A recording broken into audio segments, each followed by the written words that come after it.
Je suis née un jour froid de février, à Bordeaux. La sage-femme disait que je suis arrivée sans pleurer, les yeux grands ouverts. Mon père disait que c'était le signe d'une vieille âme. Ma mère m'a simplement enveloppée dans un drap, sans un mot. Elle a toujours été comme ça, une présence muette, comme un livre fermé. Mon père, Kofi, était menuisier. Il était venu de Côte d'Ivoire les mains vides, le cœur plein de rêves. Il disait que le bois lui parlait. Il fabriquait des berceaux, des chaises, des croix. Ses mains savaient créer et consoler. Ma mère s'appelait Marianne, mais presque personne ne le savait. Elle parlait peu, avec les yeux. Quand mon père parlait de l'avenir, elle baissait le regard. Quand je souriais, elle me rendait mon sourire, mais comme si elle craignait le temps. Son silence était épais, rempli d'histoires jamais racontées. Notre maison sentait la sueur et le café brûlé. Elle était simple, mais solide. Mon père avait bâti chaque mur avec effort et foi. J'ai grandi entre les planches, les clous et les prières. J'entendais les cris des voisins français et les chansons de mon père en africain. J'étais deux en une. Très tôt, j'ai su que je n'étais pas comme les autres enfants de la rue. Ma peau disait ce que ma bouche ne comprenait pas encore. Au marché, certains se taisaient en nous voyant. D'autres murmuraient. Mon père disait « Ils ont peur de ce qu'ils ne connaissent pas ». Ma mère me serrait simplement la main. À l'école, on m'a demandé d'où je venais. Vraiment. J'ai répondu « D'ici ». Ils ont ri. Une professeure m'a qualifiée d'exotique, comme si j'étais un fruit.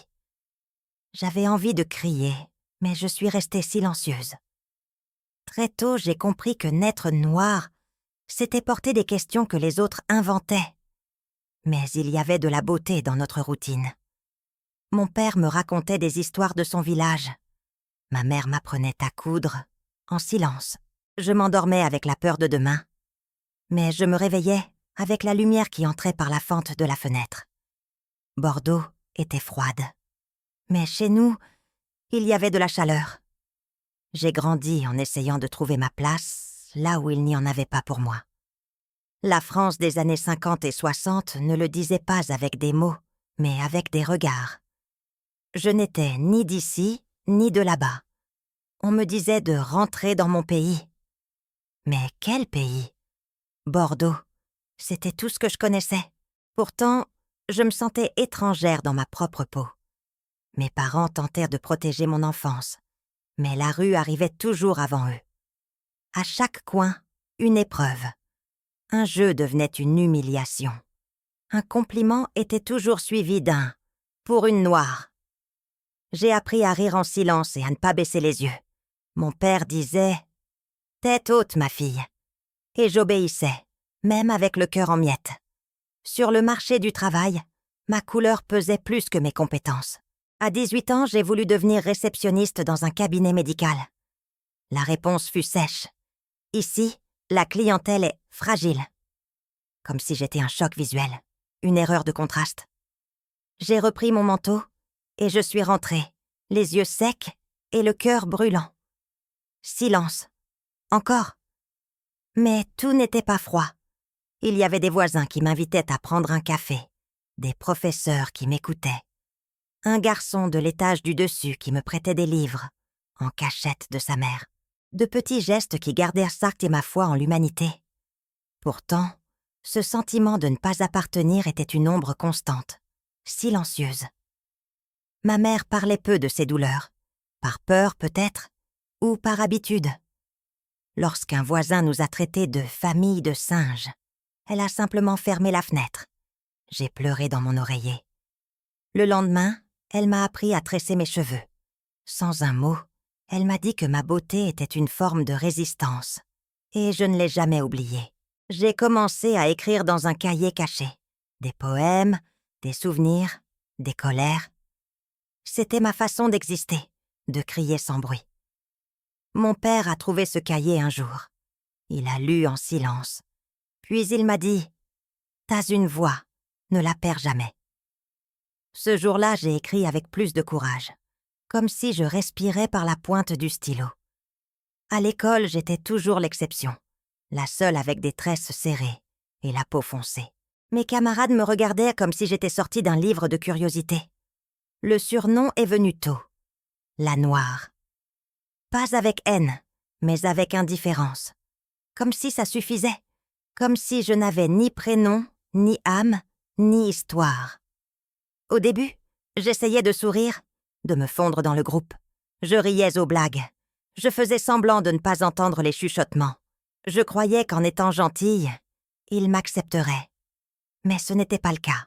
Plus je m'effaçais, plus je devenais invisible. L'enseignante m'appelait juste pour montrer qu'elle intégrait. C'était du théâtre. Et moi, la figurante. Je me souviens d'un jour où j'ai rédigé une rédaction sur ma grand-mère de Côte d'Ivoire. J'ai raconté les histoires que mon père racontait sur le fait de rester éveillé la nuit, à la lumière de la lampe, des danses autour du feu, des chansons embaoulées. L'enseignante l'a lu à voix haute, avec un sourire condescendant. Puis elle a dit « Exotique, mais attention à l'orthographe ». Ça m'a blessée plus que si elle avait déchiré la feuille. Il y avait une fille, Béatrice, qui me prêtait parfois des crayons de couleur, quand personne ne regardait. Elle me demandait comment était l'Afrique, sans savoir si j'y avais déjà mis les pieds. J'inventais de belles histoires, juste pour voir ses yeux briller. C'est avec elle que j'ai compris que les enfants peuvent aussi être tendres, même dans un monde dur. À la récréation, je restais souvent assise sur un banc, faisant semblant de lire. C'était mieux que de mendier l'inclusion du regard. Quand les autres filles jouaient à la poupée, j'étais toujours la nounou ou la bonne. Jamais la maman, jamais la fille. Tout cela s'accumulait en moi, comme de la poussière dans une armoire fermée. Mon père disait qu'étudier était un acte de courage, que mon cahier était mon arme. Mais moi, je voulais plus que ça. Je voulais exister au-delà de l'effort. Être regardée avec tendresse, pas avec tolérance. Être appelée par mon prénom, pas par ma couleur. Est-ce que je demandais trop? À l'époque, ça en avait l'air. C'est à ce moment-là que j'ai commencé à me demander « Qui suis-je » en dehors de ce que les autres voient. Mon enfance est devenue une attente. L'attente d'être vue, d'être aimée sans condition. Paris m'avait toujours semblé une promesse. C'était en 1973 et j'y étais pour la première fois. 27 ans et un plan froissé dans la poche. J'avais trouvé un petit travail temporaire dans une foire aux livres. Je logeais dans une pension modeste, près de la ligne 6 du métro. Tout était nouveau, immense et un peu solitaire.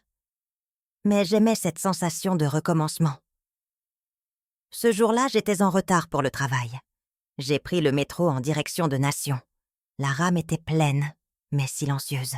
Des gens lisaient, d'autres somnolaient.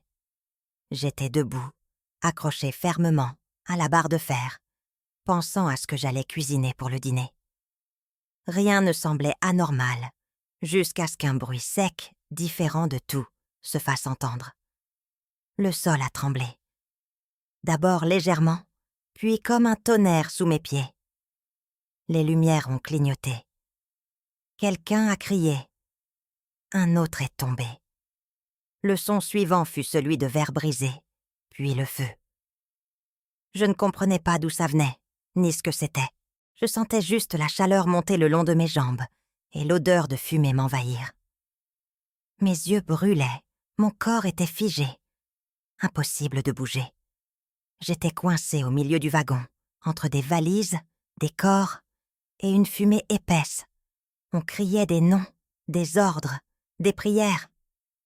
Moi, je ne disais rien. Je pensais juste « C'est comme ça qu'on meurt ?» Mes jambes ne répondaient si plus. Mes bras fourmillaient. J'ai essayé de ramper, mais je suis tombée sur quelqu'un. Je n'ai pas vu son visage. J'ai juste entendu un gémissement. Un homme est passé en courant, le visage en sang. Une femme criait pour son enfant. Et moi, je pensais juste « Est-ce que quelqu'un viendra ?» Mes jambes tremblaient, mais ne bougeaient pas. C'était comme être prisonnière d'un cauchemar dont on sait qu'on ne se réveillera pas. La fumée me brûlait. Chaque respiration était une lutte contre la panique. J'ai commencé à tousser. Une toux profonde, désespérée, comme si mes poumons allaient faire s'effondrer.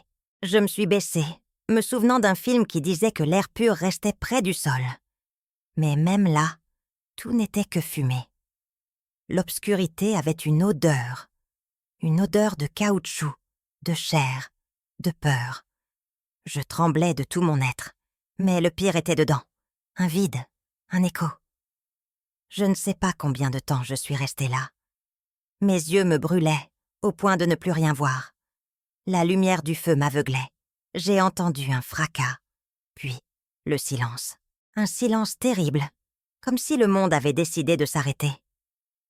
C'est là que, pour la première fois, j'ai pensé que je ne sortirais pas d'ici, que ce serait peut-être ma fin, et, étrangement, je n'ai pas pleuré. J'ai juste attendu. Puis, j'ai perdu la notion du temps. C'était peut-être quelques secondes, peut-être des minutes. Je sais juste qu'une main m'a tirée, forte, décidée. Une voix a dit quelque chose que je n'ai pas compris. On m'a traînée, poussée, soulevée. J'ai vu des ombres, puis de la lumière, une clarté au milieu de la fumée. J'ai senti l'air me frapper le visage. Et puis, le silence. Un silence qui n'était pas la paix. C'était la stupeur, la survie. Hors du wagon, le monde était encore en chaos. Sirènes, cris, pas précipités. Des corps à terre, des regards vides. J'étais assise sur le sol froid du quai, les mains tremblantes. J'ai essayé de parler, mais ma gorge brûlait. C'est alors que je l'ai vue, une femme en uniforme, agenouillée devant moi. Ses yeux ont croisé les miens. Et c'est comme si le monde s'était arrêté. Je ne me souviens pas de ce qu'elle a dit, mais je me souviens de ce que j'ai ressenti. Ses yeux m'ont retenu quand tout s'écroulait. Elle m'a serré la main avec force, et à cet instant, avant même de connaître son nom, quelque chose en moi savait. Ma vie venait de changer. Elle m'a déposée avec douceur sur le sol du quai. Elle a vérifié ma respiration, essuyé mes yeux avec un mouchoir tiré de sa poche. Je voyais flou. Mais ce visage m'apaisait. Elle n'était pas seulement une militaire. Elle était un refuge, une promesse, quelqu'un qui surgit quand le monde s'effondre. D'autres soldats arrivaient, tentant d'organiser le chaos. Mais elle est restée avec moi, comme si je comptais plus que tout. Elle passait la main dans mes cheveux, disait des mots doux, et l'espace d'un instant, j'ai oublié la douleur. Dans ma tête, une seule pensée, « Reste avec moi ». Je ne voulais pas que cet instant s'arrête. Je ne voulais pas oublier cette femme. Elle m'a serré la main avec force avant que les ambulanciers ne me prennent. Elle a plongé son regard dans le mien et a murmuré « Tu vas t'en sortir ». C'est la première phrase que j'ai comprise. Et à ce moment-là, j'y ai cru. J'y ai cru parce qu'elle y croyait. Et cela m'a sauvée bien plus que n'importe quelle ambulance. On m'a emmenée, mais la chaleur de sa main était restée. Le geste, le regard, la fermeté, la présence.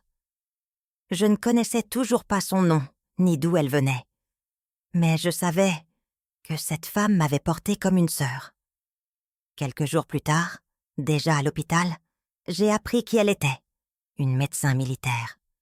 Elle était intervenue juste après l'explosion. Certains disaient qu'elle avait sauvé plus de 10 personnes ce jour-là. Mais pour moi, elle avait sauvé mon monde. Je me souvenais de son regard plus que de la douleur. Il était ferme, sans hâte, comme si elle regardait au fond de mon âme. Savoir qu'elle était noire m'a bouleversée d'une façon étrange. Parce que ce n'était pas courant, pas dans les hôpitaux, pas dans l'armée, pas dans cette France de 1973. Il y avait en elle une présence qui brisait les barrières sans dire un mot. Elle était là, entière, professionnelle et pleine d'humanité. Comme si elle disait « Tu n'es pas seule, Il y avait du silence dans ses gestes. Elle ne parlait pas beaucoup. Mais quand elle entrait dans la chambre, c'était comme si l'air changeait. Les infirmières semblaient s'empresser. Elle, non. Elle touchait le pansement, avec soin, comme si chaque blessure était une prière. Elle me regardait dans les yeux, comme pour s'assurer que j'étais encore là, entière. Je lui ai demandé son nom, mais elle n'a pas répondu. Elle a souri avec les yeux et a changé de sujet. Cela m'a troublée, mais aussi intriguée. Peut-être savait-elle que les noms créent parfois de la distance, que tout n'a pas besoin d'être dit pour être ressenti. Je savais juste que je voulais la revoir. Sa présence apaisait quelque chose en moi. Le soir, je pensais à elle. Plus qu'à mes douleurs, plus qu'à l'attentat. Je pensais à la douceur forte de ses gestes, à sa peau foncée comme la mienne, à sa manière de ne pas fuir le feu. C'était comme voir une version de moi que je n'avais jamais imaginée. Une femme qui portait tant et qui, pourtant, guérissait. J'ai commencé à remarquer d'autres choses. Comment elle serrait la mâchoire en entendant de mauvaises nouvelles. Comment il a pris une profonde inspiration avant de parler à quelqu'un dans un état critique. Comment, parfois, elle sortait les yeux rouges, mais revenait le visage calme. Il y avait en elle quelque chose qui me disait « Moi aussi, je me bats, mais je tiens bon ». Elle ne me voyait pas comme une victime, ni comme une exception. Elle me voyait comme une personne, une femme entière, malgré les cendres. Et peut-être que, à cet instant, c'était cela qui blessait le plus et guérissait le mieux. Être, pour la première fois, vraiment vu. Il n'y avait pas de badge, aucune indication. Juste cet uniforme légèrement froissé et un regard qui semblait contenir des siècles. Je ne connaissais ni son nom, ni son grade, ni son origine. Mais chaque fois qu'elle entrait dans la chambre, quelque chose en moi respirait plus librement. C'était comme si sa simple présence murmurait « Tu es en vie, et cela compte ». J'ai passé des jours à imaginer sa vie en dehors de cet hôpital. Avait-elle des enfants? Était-elle mariée? D'où lui venait cette force? J'inventais des histoires sur elle dans ma tête, des récits d'enfance, de combats, de pertes, comme si, en lui donnant une origine, je pouvais m'en rapprocher, m'accrocher à ce qui était réel. Son regard me tenait debout. C'était étrange de faire autant confiance à quelqu'un qui me parlait à peine. Mais ce n'était pas une confiance logique, c'était quelque chose de viscéral, né du besoin, peut-être même du miroir. Je ne connaissais pas ses origines, mais je pressentais. Elle aussi avait affronté des mondes qui voulaient s'auto-effacer. Voir une femme noire là, dans cet espace d'autorité et de compassion, réparait quelque chose en moi, comme si elle occupait une place que, sans le savoir, je désirais aussi. Parfois, quand elle quittait la chambre, tout semblait plus froid. Les autres infirmières venaient, faisaient les soins, changèrent les draps. Mais aucune ne laissait une trace. Aucune présence n'était comme la sienne. J'ai commencé à compter les pas dans le couloir, à deviner si c'était elle. J'attendais le son de sa respiration, le léger froissement de sa blouse. Un jour, j'ai voulu la remercier. Je l'ai appelée « docteur ». Elle a souri discrètement, comme quelqu'un qui a entendu ça 1000 fois, sans jamais vraiment s'y habituer. Elle a posé la main sur mon épaule et a juste dit « Se reposer, c'est déjà résister ». Puis, elle est partie. J'ai répété cette phrase en boucle. « Se reposer, c'est déjà résister ». Peut-être voulait-elle m'apprendre cela. Peu à peu, je suis revenue à moi. La douleur diminuait, mais ce qui me guérissait le plus, c'était ce souvenir dans le métro. La manière dont j'avais été sortie du feu. Le regard posé sur moi, non pas avec pitié, mais avec reconnaissance. Dans ses yeux, je n'étais pas une victime. J'étais en chemin. Et cela me donnait de la force. J'ai commencé à lui parler en pensée. Dans les moments de douleur, je repensais à la force dans ses yeux. Quand la tristesse m'envahissait, Je murmurais en silence la phrase qu'elle m'avait laissée. Se reposer, c'est déjà résister. Cela me donnait de l'élan. Je sentais que le fait d'être là, vivante, était déjà un acte de courage. Et que peut-être, moi aussi, je pouvais transmettre quelque chose à quelqu'un. Au fond, quelque chose avait déjà commencé à changer en moi. Pour la première fois, je me sentais appelée à quelque chose de plus grand que ma propre douleur. Je sentais que ma vie ne pouvait plus rester la même après ce que j'avais vécu, après celle que j'avais rencontrée. Je ne savais pas encore quoi, ni comment, mais j'en étais sûre. Quelque chose en moi voulait se relever. Un jour, une infirmière a dit que la médecin militaire avait été envoyée en mission ailleurs. Mon cœur s'est serré. Je n'avais pas pu lui dire au revoir. J'ai regardé le plafond blanc de la chambre, comme s'il pouvait me rendre ce regard. J'ai pleuré en silence. Mais en même temps, quelque chose en moi a murmuré. Elle a fait sa part. Maintenant, c'est à toi. Les infirmières disaient que je guérissais vite, que j'avais de la chance. Mais je savais que ce n'était pas de la chance, c'était la foi. L'envie de vivre, le désir profond de revoir cette femme, ne serait-ce que pour lui dire « Tu m'as donné de l'espoir quand tout brûlait ». C'est cela qui me tenait debout, même les jours les plus sombres. Et c'est ainsi que j'ai planté la première graine de ce qui allait venir. Sans savoir, sans prévoir. Juste en ressentant. Elle m'a sorti des flammes. Mais c'est à l'hôpital, entre pansements et souvenirs, que j'ai compris. Elle m'avait aussi allumé de l'intérieur. Le jour où j'ai quitté l'hôpital fut étrange. Je m'attendais à ressentir de la joie, de la légèreté. Mais c'était un vide. Rentrer chez moi signifiait reprendre une vie qui ne m'appartenait plus. J'avais traversé le feu, la douleur, et une rencontre qui m'avait retournée. Comment redevenir celle que j'étais? Il n'y avait plus de retour possible. Quelque chose en moi voulait avancer. Les jours suivants furent silencieux. Je marchais dans la maison comme si je ne reconnaissais plus le sol. Tout était à sa place. Les tableaux, les odeurs, les meubles. Mais moi, j'étais autre. Je dormais peu. Je rêvais beaucoup. Je me réveillais avec des images de l'explosion, de l'hôpital, de son regard. Et une phrase qui ne me quittait pas. Moi aussi, je veux sauver. C'était ça. Je ne voulais pas seulement survivre. Je voulais rendre. Être un pont. Être un refuge. Comme elle l'avait été pour moi. J'ai passé des nuits entières à réfléchir à ce que cela signifiait. Moi, infirmière. Moi, au cœur des guerres, en train de sauver des vies. Ça paraissait fou. Mais plus je résistais à cette idée, plus elle s'imposait. Ce n'était pas un choix, c'était un appel. Je suis allée à un centre de recrutement militaire. J'y suis entrée en tremblant. Je m'attendais à des regards sceptiques, à des questions rudes. Mais j'ai été accueillie, avec respect. « Vous êtes sûre ?» m'a-t-on demandé. J'ai répondu que non, mais j'ai aussi dit que je devais essayer. L'officier m'a regardé un long moment, puis a signé un papier. Mon cœur battait si fort, c'était réel. L'entraînement fut éprouvant. Mon corps n'était pas prêt. Mon esprit, oui. Chaque jour était une épreuve, de force, d'endurance, de foi. Mais je pensais à elle, à la médecin, à ses yeux dans la fumée, et cela me portait.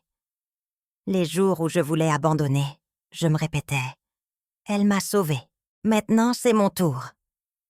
Je me suis liée d'amitié avec d'autres recrues, des femmes dures en apparence, mais avec des histoires lourdes. On partageait la fatigue, les doutes, les petites victoires. Pour la première fois, je me sentais faire partie de quelque chose.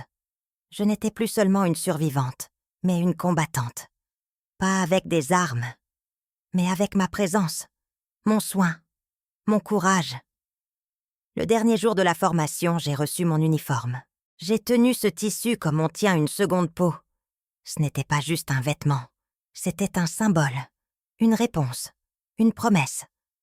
Je suis sortie du centre militaire les yeux humides, et avec une certitude, ma mission venait de commencer, et j'étais prête à l'accomplir.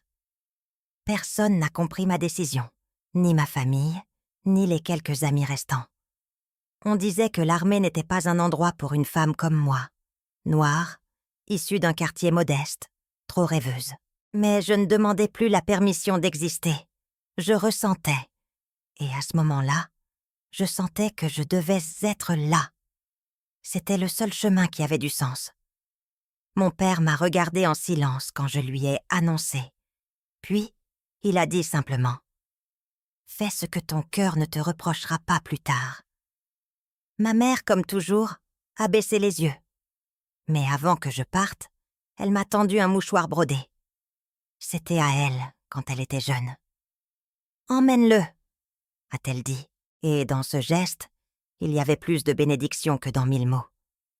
Au début, je croyais que je n'y arriverais pas. Les entraînements étaient épuisants, l'environnement hostile. Beaucoup ne savaient pas quoi faire de ma présence. Des remarques voilées, des petits rires, des regards qui me coupaient comme des lames. Mais j'ai appris à endurer, à transformer l'inconfort des autres en force, en moi. Chaque pas était une victoire. Je me souviens de la première fois où j'ai eu l'idée d'un homme blessé, un homme lourd, en sang, hurlant de douleur. Mon corps tremblait, mais mes mains savaient pas quoi faire. C'est là que j'ai compris. Moi aussi, je pouvais sauver. Pas comme dans les films, pas comme une héroïne, mais avec du courage, de la technique et de la compassion. C'était cela désormais, ma matière. Pendant la formation, j'écoutais des récits de guerre, de mission. Je les écoutais les yeux grands ouverts, comme si je savais que, moi aussi, j'y serais un jour. Et au fond de moi, une question. Est-ce que je la reverrai? La médecin, la femme du feu. Cette ancienne espérance brûlait encore doucement en moi. J'ai commencé à être respectée, petit à petit, sans applaudissements. Mais on me faisait une place. Je suis devenue un repère pour certaines recrues. Pas pour ma force physique, mais pour ma constance, ma présence. Le fait que je ne reculais pas face à la peur. Je devenais la femme qui m'avait sauvée. Et cela me faisait respirer avec plus de sens. Quand j'ai reçu ma première affectation officielle, je suis allée aux toilettes, je me suis regardée dans le miroir et j'ai souri. Pour la première fois, j'ai vu là une femme entière, une femme qui n'attendait plus d'être acceptée. Elle agissait, et en agissant, elle se libérait. Ma première mission fut au Tchad, une chaleur sèche, coupante, le genre d'endroit où même le vent fait mal. Nous avons été accueillis par des soldats épuisés et des regards méfiants. J'ai vite compris. Là-bas, rien n'était simple. La vie avait un autre rythme, la douleur, une autre échelle, et la précipitation était l'ennemi de la compassion. Il me faudrait apprendre à écouter jusqu'au silence. Les journées commençaient tôt, avec des files de blessés sans fin, enfants, hommes, femmes, tous marqués par quelque chose que je ne comprenais pas encore.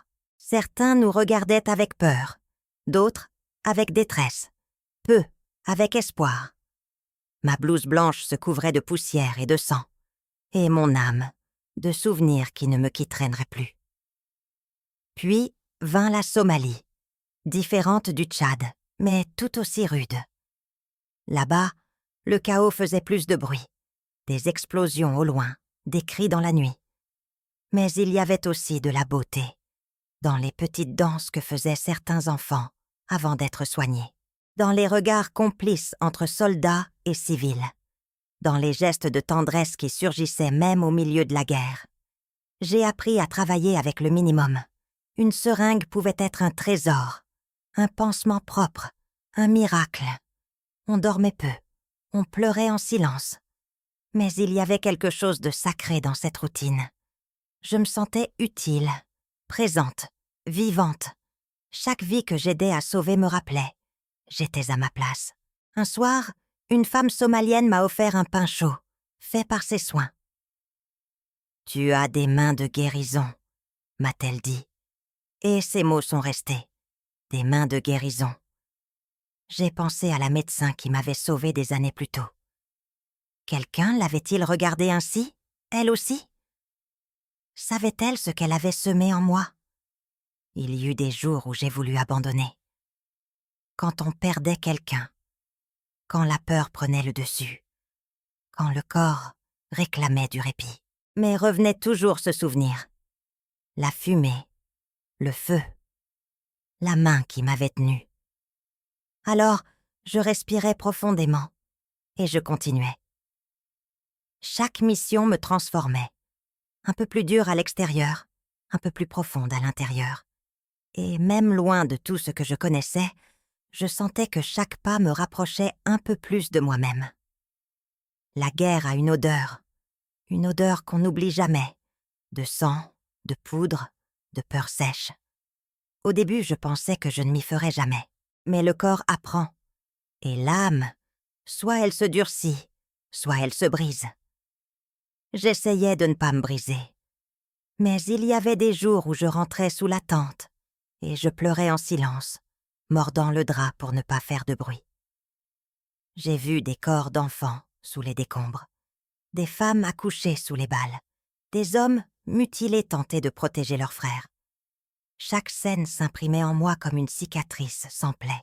Et, en même temps, j'ai vu des gestes d'amour si purs qu'ils semblaient impossibles dans ce décor. Un garçon partageant son unique pain avec un chien blessé. Une grand-mère chantant pour apaiser ses petits-enfants affamés. La vie résistait. Avec le temps, j'ai appris à regarder dans les yeux, même ceux pleins de douleur, car c'était là que se trouvait la vérité.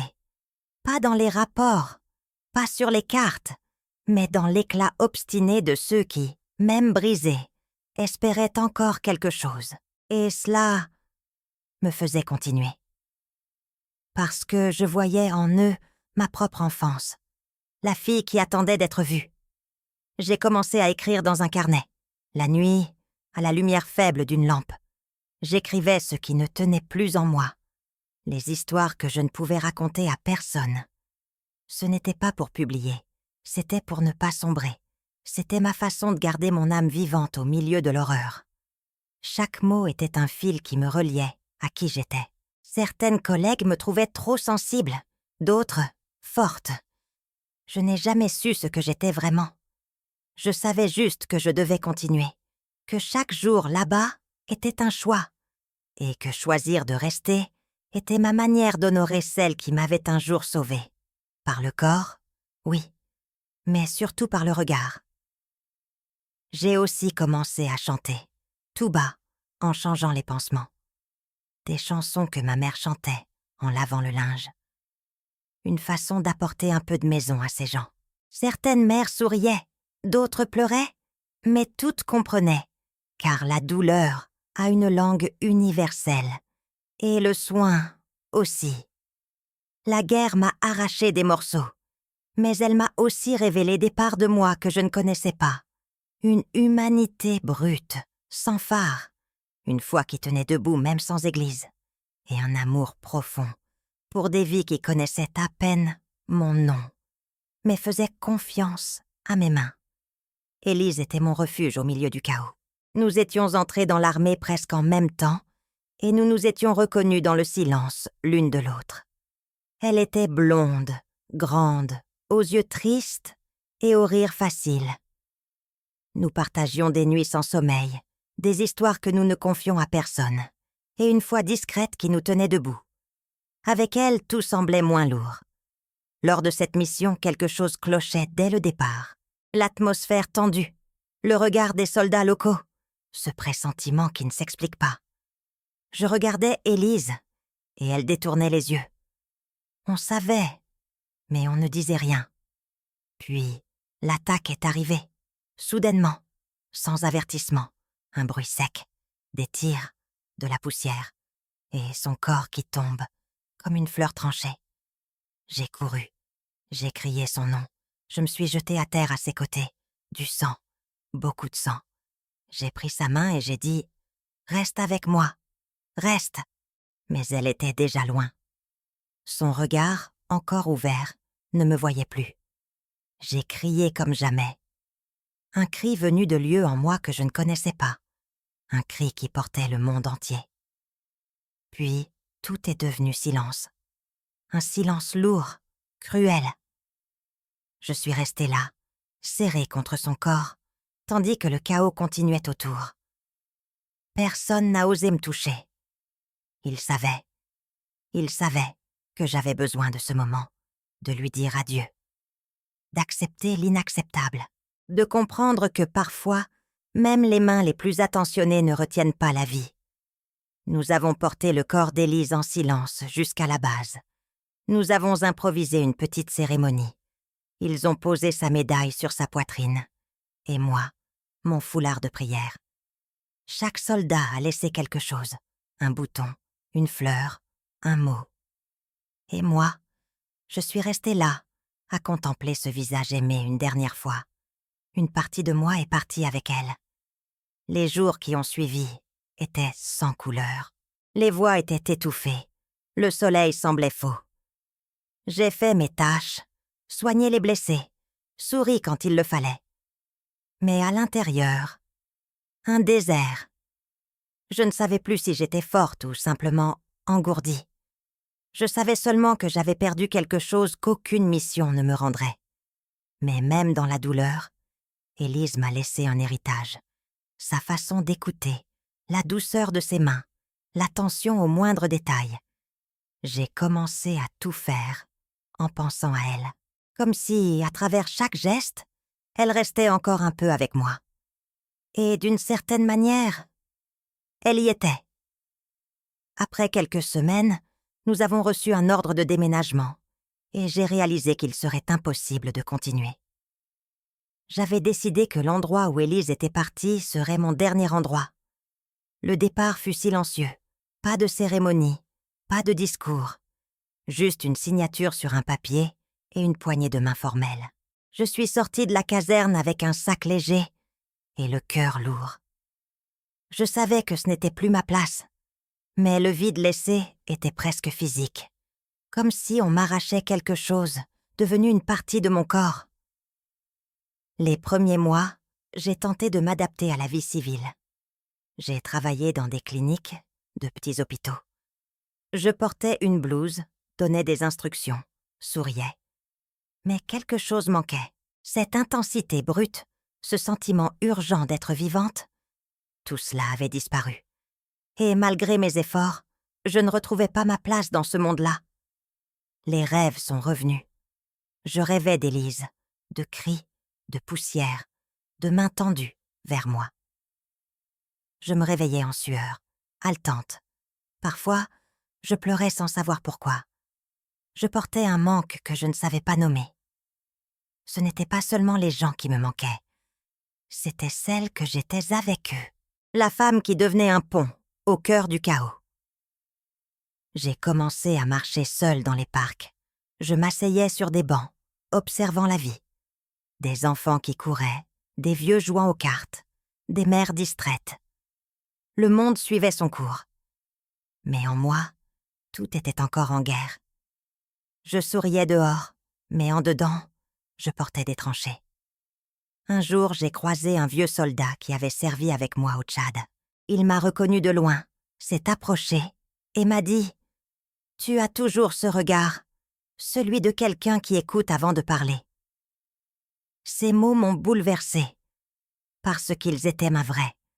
J'avais encore ce regard, mais je ne savais plus quoi en faire. J'ai compris alors que l'armée ne m'avait jamais vraiment quittée. Elle était dans mes gestes, dans mes choix, dans ma manière d'écouter la douleur des autres. Je portais tout cela en moi. La discipline, la compassion, la mémoire. Et peut-être était-il temps de transformer tout cela en quelque chose de nouveau. Je ne savais pas comment, ni où. Mais quelque chose en moi me disait que la route n'était pas terminée. Et lors d'un week-end calme et paisible, j'ai ouvert le courrier et il y avait l'invitation. Un mélange de formel et de beau que je n'avais jamais vu auparavant. Je l'ai posé sur la table et je suis passée devant pendant quelques jours, presque sans me rendre compte qu'il était là. J'ai failli ne pas y aller. C'était un événement pour anciens combattants, plein de protocoles, de médailles, de discours interminables. Mais quelque chose m'a poussée ce jour-là. Peut-être la nostalgie, peut-être le besoin de trouver un sens. J'ai remis mon uniforme une dernière fois et suis entrée dans la salle à pas mesurés. L'odeur de café réchauffé et de tissu amidonné m'a ramenée à d'autres époques. La salle était pleine. Des hommes aux cheveux gris, des femmes droites, des regards chargés de batailles muettes. J'ai salué quelques visages connus, reçu des accolades, écouté des récits.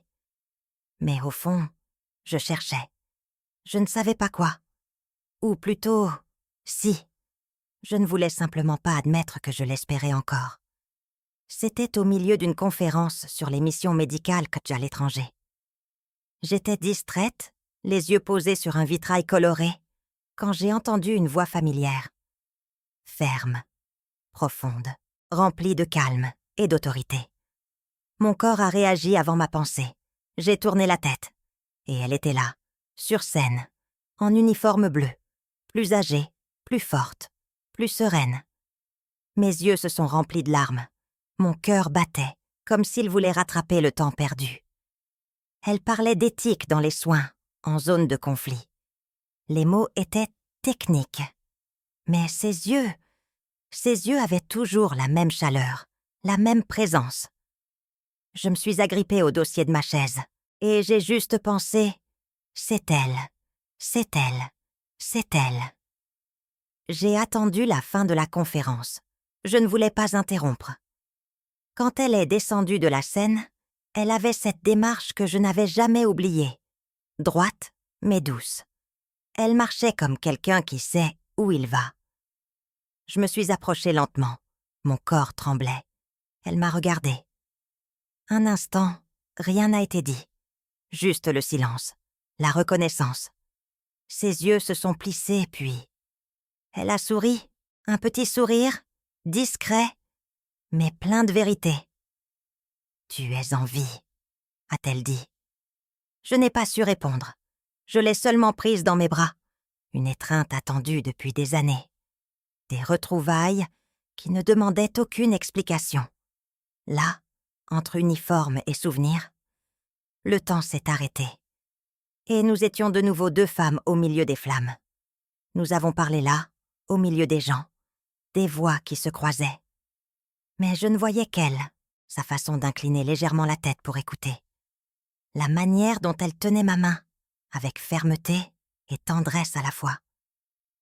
Chaque geste d'elle faisait revenir le souvenir du jour où tout avait changé. J'ai peu parlé.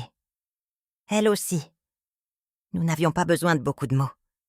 Il y avait entre nous quelque chose qui était déjà dit, même sans être nommé. Une alliance silencieuse.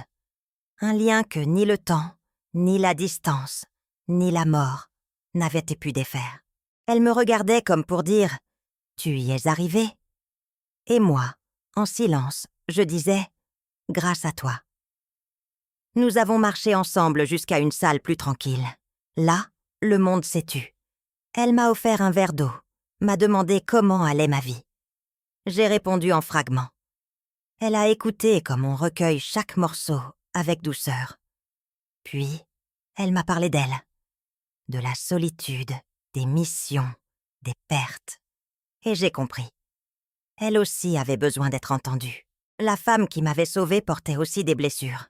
Et pourtant, ou peut-être à cause de cela, elle savait sauver. Elle m'a dit qu'elle avait souvent pensé à moi, qu'elle se demandait si j'avais survécu. Et quand elle m'a vue dans ce salon, elle a su que c'était le destin. Tu étais mon feu, et mon pardon aussi. Des mots qui m'ont traversé comme une prière. Nous nous sommes encore prises dans les bras.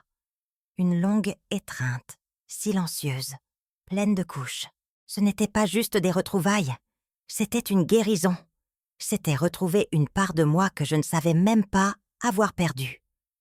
Nous étions là, deux femmes marquées, mais entières. Deux survivantes qui se reconnaissaient. À cet instant, j'ai su. Le cycle ne s'était pas fermé. Il recommençait. Avant de lui dire au revoir, je lui ai demandé si nous pouvions rester en contact et elle a acquiescé. Nous avons échangé nos adresses et numéros de téléphone et avons convenu de prendre un café. C'était simple. Un petit café, dans une tasse ébréchée, dans un salon bondé. Nous nous sommes assises dans un coin et avons ri du bruit, du temps d'attente, du sucre manquant. Mais il y avait entre nous un silence doux. Ce n'était pas l'absence de mots, c'était la présence. Chaque gorgée réchauffait non seulement le corps, mais quelque chose de bien plus ancien en nous. L'affection retenue. Nous avons parlé comme de vieilles amies, sans hâte, de l'enfance, des blessures, de la foi. Elle m'a raconté le père qu'elle n'avait jamais connu, l'amour perdu dans sa jeunesse, les visages qui venaient encore la hanter en rêve. Et moi, la femme que j'étais devenue après elle, la vie que je n'avais pas choisie, mais que j'avais vécue comme une mission. Nous avons ri aussi. Oui, ri. Du métro, de ma tête paniquée, des fois où j'ai cru qu'elle était un ange. Elle m'a dit qu'elle ne s'était jamais vue comme une sauveuse. J'étais juste là. C'est toi qui as choisi de vivre. Ces mots m'ont touchée plus que n'importe quelle médaille. Parce qu'au fond, c'était vrai. Elle m'a tendu la main. Mais c'est moi qui l'ai saisie. Nous sommes restés là. Le temps semblait nous respecter, comme s'il disait « Vous avez trop attendu ». Il y avait une tendresse qui ne s'explique pas. Aucune de nous ne cherchait à impressionner l'autre. Nous avions déjà vu le pire. Et pourtant, nous étions là, avec le regard entier, le cœur ouvert. À la deuxième tasse, il n'y avait plus de distance. Elle m'a demandé « Tu as aimé, toi ?» J'ai répondu « Oui », mais jamais comme je l'avais rêvé. Que l'amour, pour moi, avait été plus une survie qu'un choix. Elle a hoché la tête, et ses yeux disaient « Je comprends ». Et à cet instant, j'ai su. Je savais ce qui venait, et je n'avais pas peur. Quand nous nous sommes quittés, une voix en moi suppliait « Ne la perds plus ». Mais elle fut plus rapide. Elle a touché ma main et dit « Et si on reprenait là où on s'était arrêté ?» J'ai souri. Comme on sourit en retrouvant un abri, en reconnaissant un foyer. Et à cet instant, 20 ans d'attente se sont écroulés, sans bruit, juste avec la présence. Ce n'était pas la passion. Ce n'était pas le vertige. C'était comme une rivière qui coule en silence, mais qui ne s'arrête jamais. Nous avons commencé à nous voir plus souvent. D'abord des cafés, puis des promenades, des dîners simples. Parfois, une visite le dimanche. D'autres fois, un mot dans la boîte aux lettres. Et sans s'en rendre compte, nous étions ensemble. Elle m'attendait avec du thé et le journal plié. J'apportais des fleurs sans raison. Il n'y avait pas de grandes promesses, ni de phrases de roman. Il y avait la présence, le soin, un silence confortable qui accueillait nos vieilles douleurs. C'était comme si nos corps savaient déjà, reconnaissaient déjà, avant même le baiser. Le premier baiser est venu sans prévenir. Un soir froid, devant sa porte. Nos visages se sont approchés lentement, comme pour confirmer l'évidence. Et quand cela s'est produit, ce n'était pas du feu. C'était un refuge. C'était « je suis là ». C'était « tu peux te reposer maintenant ». Et je n'ai plus jamais eu besoin de preuves après cela. Nous avons commencé à dormir ensemble de temps en temps, d'abord par nécessité, ensuite par choix. Nous partagions la couverture, les silences, les peurs. Je la regardais dormir et je pensais « c'est ça, c'est ici que je devais arriver ». Et pour la première fois, aimer n'était pas un effort, c'était un soulagement. Elle me racontait des choses qu'elle n'avait jamais dites à personne. La solitude d'être toujours forte, le poids de sauver les autres sans avoir qui la sauve. Et je l'écoutais, sans vouloir réparer, juste en étant là, le cœur ouvert, avec l'écoute douce de celle qui sait ce que c'est que survivre, sans se durcir.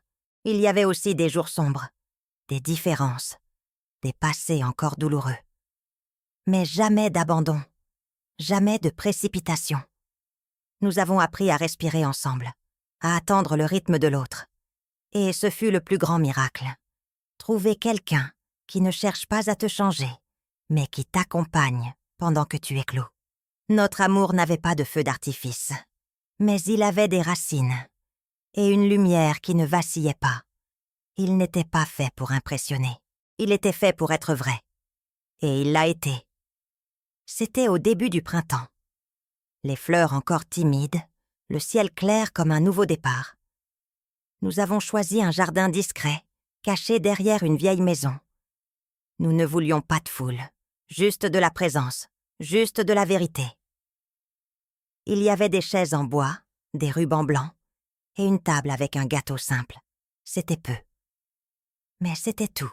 Nous sommes arrivés séparément, comme deux histoires qui se rejoignaient une dernière fois avant de devenir une seule. Elle est à la venue avec un sourire discret. Moi, les yeux mouillés.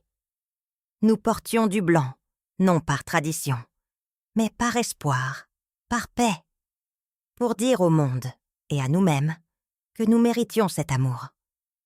Au moment des vœux, nous avons improvisé. J'ai parlé du feu, elle, de la guérison.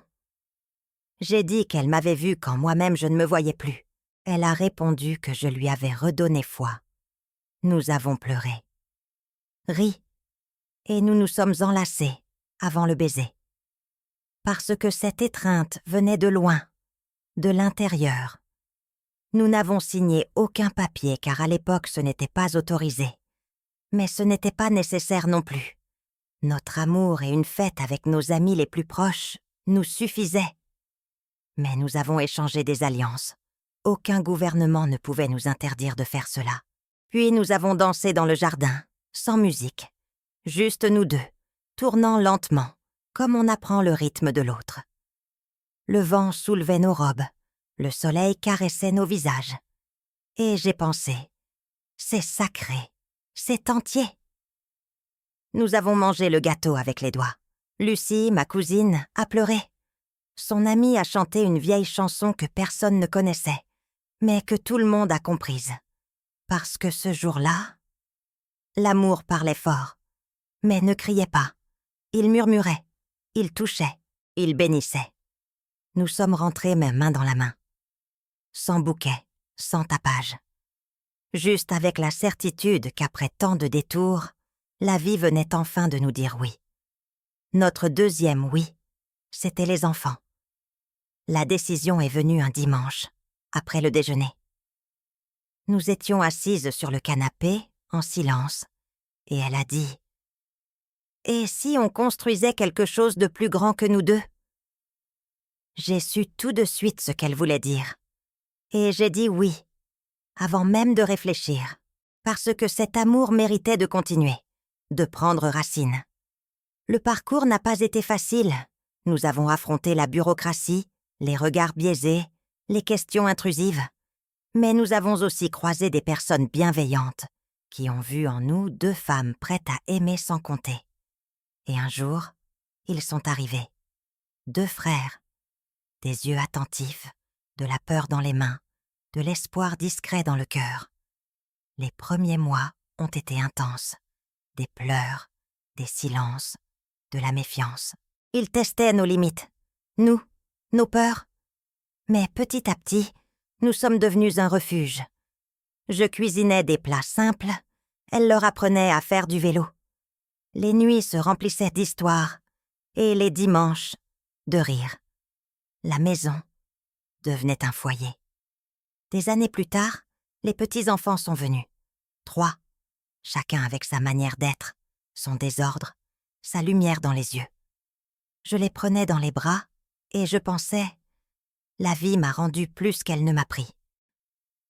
Voir nos enfants devenir parents, c'était comme voir la roue de la vie tourner avec force, et savoir qu'en quelque sorte, nous avions semé du bon. Le salon ne suffisait plus. On inventait des fêtes avec des chaises prêtées, des gâteaux bancals et beaucoup de musique. Les enfants couraient dans le jardin, et elle, les cheveux gris noués en chignon, riait avec les yeux. C'était comme si tout le chemin, la guerre, le feu, la peur, nous avait menés là. Les photos s'accumulaient sur les murs. De petits instants, une dent tombée, un premier dessin, une étreinte inattendue. Chaque image rappelait « l'amour se multiplie ». Il n'obéit ni à la logique, ni à l'agenda. Il arrive. Et quand on l'accueille, il transforme tout autour. Et c'est ainsi que nous sommes devenus une famille. Pas de la manière traditionnelle, mais de la manière la plus vraie. Une famille faite de rencontres, de choix et de secondes chances. Et d'un amour né au cœur des flammes, qui aujourd'hui remplissait la maison de voix, de souvenirs et de vie. C'est la partie de l'histoire qu'il préfère, quand le feu devient amour, quand la peur devient foyer. Mes petits-enfants s'installent plus près, les yeux brillants, et attendent que je leur raconte ce qui vient après le sauvetage. Et je dis, après, elle m'a appris qu'aimer, c'est aussi un acte de courage. Je parle des matins tranquilles, des cafés partagés, des mains qui se sont trouvées sans crainte. Je raconte les soirs où un simple silence suffisait pour sentir que le monde était à sa place, que je n'avais plus besoin de fuir, que mon cœur, enfin, avait trouvé où se poser. Il trouve Nassabo, mais aussi étrange. « Mamie, t'as eu peur ?» Et je réponds « Oui, beaucoup, parce qu'aimer vraiment, ça demande de se livrer. Et moi, j'ai passé des années à fuir ce qui me faisait mal. Mais elle est restée. Elle m'a attendue. Elle m'a écoutée même quand moi-même je ne savais pas ce que je ressentais. Et ça, mes amours, c'est l'amour le plus rare. Ce n'était pas un amour bruyant. Il n'était pas fait de grandes promesses. Il était fait de présence, de regard attentif, de constance. Elle m'a montré que l'amour n'a pas besoin de crier pour être solide, qu'il peut être paisible comme une rivière, et pourtant porter tout ce qui compte. Je parle aussi des jours difficiles, des malentendus, des vieilles peurs qui revenaient parfois. Mais on revenait toujours l'une vers l'autre, comme si l'amour connaissait le chemin du retour. Et ils écoutent comme on apprend à semer, comme on comprend qu'aimer, c'est choisir, chaque jour. Parfois, l'un d'eux demande « Et elle t'apprend encore à aimer, mamie ?» Je souris, parce que oui, même maintenant, même avec le temps qui passe, même avec les douleurs que la vie apporte. Son amour m'enseigne encore. Il m'enseigne à pardonner, à recommencer, à croire que la flamme ne détruit pas, elle révèle. Et alors je dis, après, elle m'a appris à aimer. Et il sourit, comme s'il comprenait tout, parce qu'au fond, ils ont compris. Parfois, je me regarde dans le miroir et j'ai du mal à croire ce que je vois. Pas à cause des années, elles ont fait leur œuvre, mais à cause du chemin, de l'histoire que je porte sur ma peau, dans mes rides, dans ce regard qui a trop vu. Je suis une femme, noire, et pourtant, me voilà, entière, debout, avec une vie que personne n'aurait imaginée pour moi. Je suis fille d'immigrés. J'ai grandi en entendant que je n'aurais pas ma place, que mon rôle, c'était le silence, l'invisibilité. Mais Dieu a planté en moi une force têtue, une foi qui ne criait pas, mais qui tenait. Et c'est avec elle que j'ai traversé les jours sombres, les pertes, les préjugés, la solitude, sans jamais oublier qui j'étais. J'ai été soldate, avec l'uniforme et la peur, avec la discipline et l'âme. J'ai vu le pire de l'humanité, et aussi le meilleur. J'ai sauvé des vies avec mes mains, et en ai perdu d'autres dans mes bras. J'ai appris que la douleur ne choisit ni couleur, ni religion, et que la compassion, c'est ce qu'il nous reste quand tout le reste échoue. J'ai été mère, même sans avoir enfanté. J'ai été un foyer, un refuge, un sol solide pour ceux qui arrivaient char brisé. Être mère m'a appris ce que l'armée ne pouvait pas, que l'amour éduque sans durcir, que la présence vaut plus que l'autorité, et qu'une étreinte est plus forte qu'un ordre. J'ai été aimée, d'une manière que je ne croyais pas possible, avec patience, avec vérité, avec abandon. Elle m'a vue au-delà du passé, au-delà des cicatrices. Elle m'a vue comme quelqu'un digne d'être aimé. Et elle m'a aimé en sachant que le temps est trop précieux pour être gaspillé avec la peur. Et, par-dessus tout, j'ai été sauvée. Pas seulement du feu, mais de la mort intérieure, de la résignation, de l'épuisement d'exister. Quelqu'un m'a vue au milieu de la fumée et m'a dit, sans mots, « Tu en vaux la peine. » Et grâce à cela, je suis là, pour raconter cette histoire, avec gratitude, avec foi, avec tout ce qui vit encore en moi. Voilà qui je suis, une femme noire, française, soldate, mère, aimée, sauvée, et, enfin, en paix. Parfois, je marche seule dans le jardin. Les fleurs que j'ai plantées avec mes petites filles ont fleuri. Le vent passe doucement, et je ferme les yeux. Je sens la chaleur du soleil sur ma peau vieillie, et je pense, si j'étais morte ce jour-là. Mais je ne suis pas morte. J'ai été sauvée. Et plus encore, j'ai été révélée. Les flammes n'ont pas pris ma vie. Elles ont emporté l'illusion, la peur, tout ce qui m'empêchait de vivre pleinement. Le feu a brûlé la coque, mais laissé l'essence. Et c'est là, entre la douleur et la fumée, que j'ai trouvé qui j'étais. Pas une victime, mais une femme en chemin. Une âme qui voulait encore s'épanouir. Je ne suis pas devenue héroïne. Je n'ai pas vaincu le monde. Mais je me suis vaincue moi-même. J'ai trouvé la paix là où il n'y avait que blessure. J'ai trouvé du sens là où il n'y avait que survie. Et j'ai trouvé l'amour là où je ne l'attendais pas. Dans le regard d'une autre femme, dans un geste inattendu, dans une vie reconstruite avec patience. Aujourd'hui, je regarde mes enfants, mes petits-enfants, ma compagne endormie dans le hamac. J'entends les rires venant de la cuisine, le bruit des couverts, l'aboiement du chien. Et je comprends. Je suis arrivée, entière, avec tout ce que j'ai vécu, tout ce que j'ai perdu, tout ce que j'ai aimé. Et je n'échangerai pas mon histoire pour une autre.